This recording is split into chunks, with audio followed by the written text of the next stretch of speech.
Buenos días, buenas tardes. Nosotros somos el equipo número 2, conformado por Pérez Arias, eh, Rocha Salas, Vera Montalvo, Torres Martínez y Aguaxin Xochitemo.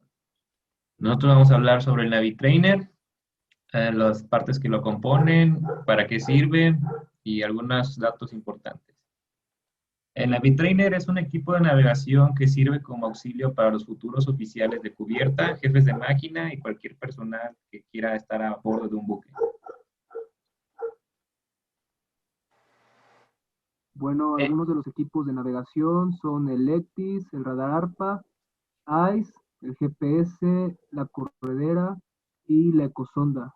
Bueno, el GPS es el sistema de posicionamiento global, Navstar, y es un sistema que permite posicionar cualquier objeto sobre la Tierra. El funcionamiento del GPS se basa en el alcance de los satélites. Los usuarios calculan su posición en la Tierra midiendo su distancia del grupo de satélites en el espacio. Los satélites actúan como puntos de referencia. Cada satélite GPS transmite una señal precisa de posición y hora. El receptor del usuario mide el tiempo de demora para que la señal llegue al receptor, que es la medida directa del alcance aparente al satélite. Las mediciones recopiladas simultáneamente de 4 satélites se procesan para resolver las 3 dimensiones de posición, velocidad y tiempo. Al conocer la posición del satélite con respecto a la Tierra, se conoce la distancia a la que se localiza. Con esa distancia podemos considerarlo como un radio para dibujar la esfera que proyecta la imagen en cada satélite. Para conocer el usuario, se realiza la intersección de 3 esferas o circunferencias. Bueno, otro equipo es el ECDIS, y es un sistema electrónico de visualización e información de cartas. Es un sistema de información geográfica utilizado para la navegación náutica que cumple con la regulación de la Organización Marítima Internacional, OMI, como alternativa a las cartas náuticas en papel. Debido a la complejidad en la elaboración de las cartas electrónicas, se ha establecido que cada servicio hidrográfico será en principio el que realice las cartas electrónicas correspondientes a su área geográfica de responsabilidad nacional. Existen 2 tipos de cartas electrónicas: las cartas de navegación raster y las vectoriales. Las cartas de navegación raster son simplemente una imagen electrónica de las cartas de papel y como tales no proporcionan más información que la disponible en las cartas de papel. Los gráficos se digitalizan escaneando el gráfico de papel y cada pequeño segmento de cada línea en un gráfico se convierte en un elemento de imagen de trama o píxel. Es muy similar a una imagen de televisión cuando se amplían aparecen como puntos en una cuadrícula. Más allá de la georreferencia, no hay inteligencia inherente a la imagen rastreada. Las cartas de navegación electrónica o vectoriales son gráficos vectoriales o gráficos inteligentes y están codificados con información adicional que no están disponibles en papel. Estas cartas llevan una gran cantidad de inteligencia geoespacial a través de una base de datos de información asociada a ellas. En una carta vectorial, el usuario puede hacer clic en diferentes características como una luz o huella y recuperar información adicional sobre la característica. También estas cartas nos brindan a los usuarios un mayor control sobre la visualización del gráfico, incluida la capacidad de activar y desactivar diferentes capas de información. Dado que las cartas vectoriales ofrecen herramientas y flexibilidad de navegación más potentes, suelen ser utilizados por buques comerciales. Cuando se muestran en un sistema X y se integran con otros datos como posición GPS, radar, rutas planificadas, rumbo, velocidad y calado, a las cartas electrónicas se convierten en parte de un potente sistema que permite a los navegantes conocer la posición de su barco. El siguiente es la ecosonda. La ecosonda es un instrumento para determinar la distancia entre el fondo del lecho marino y una parte determinada del casco de una embarcación. La ecosonda trabaja con el principio de medición de tiempo tomado por un pulso de regreso desde el fondo marino. La velocidad de sonido en el agua de mar es conocida y el tiempo es tomado en la distancia recorrida desde la salida del pulso del transductor hasta su regreso. Como el pulso de sonido ha viajado a la misma velocidad dos veces, la velocidad será la misma de esa distancia. Algunos de los transductores de los buques transmiten y reciben. Existen otros transductores separados a uno para transmitir o recibir. En el caso donde los transductores de transmisión y recepción son diferentes, la profundidad, la profundidad vertical debe ser determinada usando tablas provistas para el buque. Cuando la ecosonda opera, su transmisión es recogida por el transductor receptor. Esta señal deja una marca en el papel de registro en forma de línea de transmisión y es el punto de referencia para la profundidad por debajo de la quilla.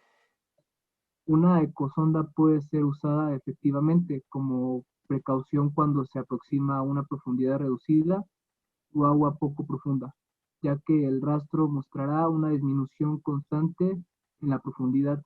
También nos sirve para determinar cuando es pasada una línea de contorno de seguridad y para verificar la profundidad que registra una posición trazada. Por último, este equipo se debe de calibrar al término de su reacondicionamiento o cuando una parte del equipo es cambiada o también cada año. Bueno, yo voy a hablar sobre la corredera, el radar ARPA y el sistema ICE. Y bueno, la corredera es un equipo que llevamos a bordo para calcular la velocidad a la que navegamos. Este aparato debe cumplir con las regulaciones y las prescripciones dictadas por el OMI. El sistema está compuesto por un transductor que es instalado en el casco y cuenta con el número de vueltas que da un rotor y de un instrumento electrónico que traduce el número de vueltas a la distancia recorrida o a la velocidad del momento. El radar ARPA, o también conocido como radar de punteo automático, es un equipo en el que aparecen en la pantalla los movimientos verdaderos de todos los ecos que podremos detectar, incluido el barco propio, además de activar alarmas que nos van a avisar de un posible riesgo de colisión. Este sistema también puede calcular el rumbo que lleva el blanco, la velocidad y el punto más cercano de aproximación, CPA, con lo que es posible saber si existe peligro de colisión con otro buque o de tierra. Por último, el sistema ICE es un sistema de identificación automática y nos sirve para ver la posición, el rumbo y la velocidad de nuestro barco. Este sistema es un elemento importante de la seguridad a la hora de navegar, ya que al momento de navegar nos hace claramente visibles, especialmente ante las grandes embarcaciones que nos podamos encontrar, y además nos permite localizar, identificar y ver la derrota de otras embarcaciones que también dispongan de este sistema. Este sistema también emite posición, rumbo y velocidad, y esto lo hace mediante frecuencias de radio VHF. Un barco equipado con receptor y emisor de ICE sirve como estación también en alta mar. Este sistema ICE permite que la visibilidad de las embarcaciones estén garantizadas por estas frecuencias VHF. El ICE obtiene los datos que se transmiten desde el plotter o el GPS.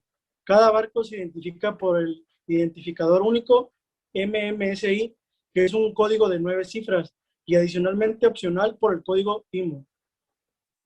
Y bueno, para complementar la información que dijo mi compañero Torres, el ICE, el radar y el ECTIS pueden trabajar en conjunto, y esta conexión es mucho más completa que cualquier otra conexión que pueda existir entre estos equipos de navegación, ya que se consigue una representación total del tráfico en la zona.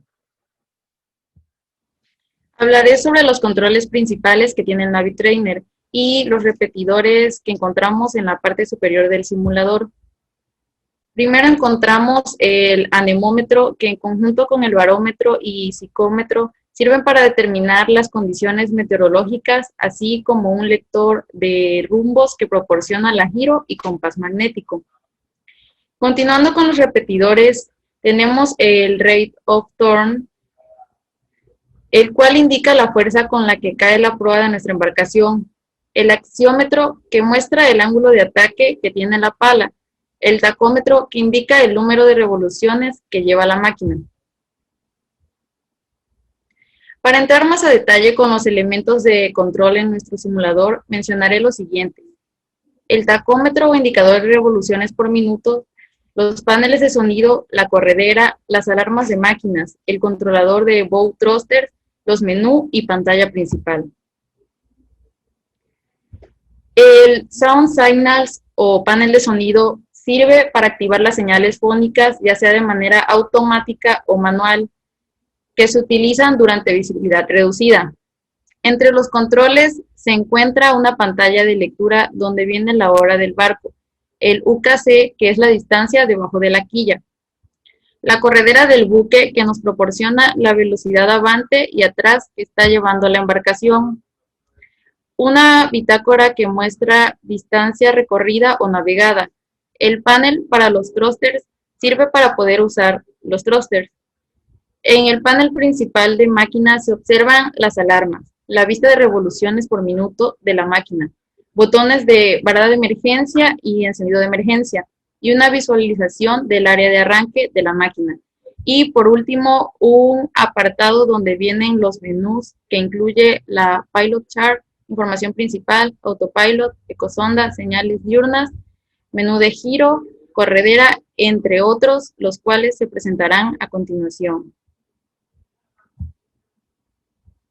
Bueno, como ya mencionó aquí mi compañera Fátima, en el NaviTrainer se encuentra un menú. Este menú se divide en información principal, en autopilot, ecosonda, señales, alarmas y el MURI.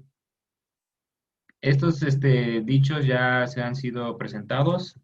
Uno de los principales del NaviTrainer para los que van de cubierta es la Pilot Chart. Esta Pilot Chart es un documento, bueno, una ayuda oficial en el cual encontramos las características de la maniobrabilidad del buque. Por ejemplo, en el Pilot Chart encontramos información como dimensiones del buque, el calado de proa y popa, también información de la cadena, el ancla, información del efecto thruster, como ya habíamos dicho, particularidad de la pala, y en base a esto nos ayuda más que nada para tener una idea de cómo es el movimiento de un buque estando en navegación.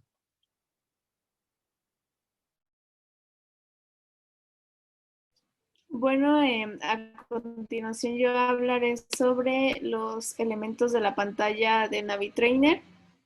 Contamos con diferentes opciones de vista en el simulador, las cuales son Advanced View, Default View. La primera Advanced View se puede elegir cualquier tipo de vista, ya sea de proa, popa, por las bandas y aletas.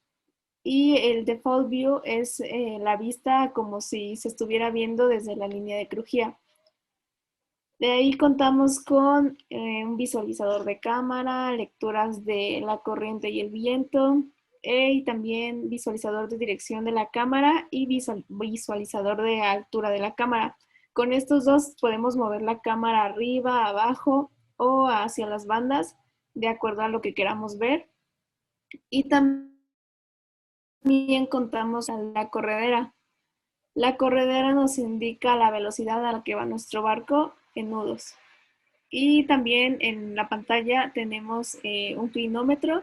El clinómetro es un equipo que se coloca usualmente en el puente de mando. En este caso forma parte de la pantalla del NaviTrainer. Y en los barcos reales se coloca sobre la línea de crujía del barco. Este clinómetro nos sirve para medir la escora o la inclinación del buque con respecto al mar. Este equipo registra la escora del barco, hace un registro de las escoras y selecciona la mayor. La escora se da por cambios de rumbo bruscos o por mal tiempo, como los huracanes. También tenemos un telégrafo. Tenemos una vista digital del telégrafo con 10 velocidades. El telégrafo es un dispositivo instalado en el puente de mando con una réplica en la sala de máquinas o en cubierta, por el cual se transmiten órdenes e información entre ambos, seleccionando a la vez un conjunto de operaciones preestablecidas. Eso sería todo por nuestra parte. Se espera que se haya entendido todo lo dicho. y muchas gracias por su atención.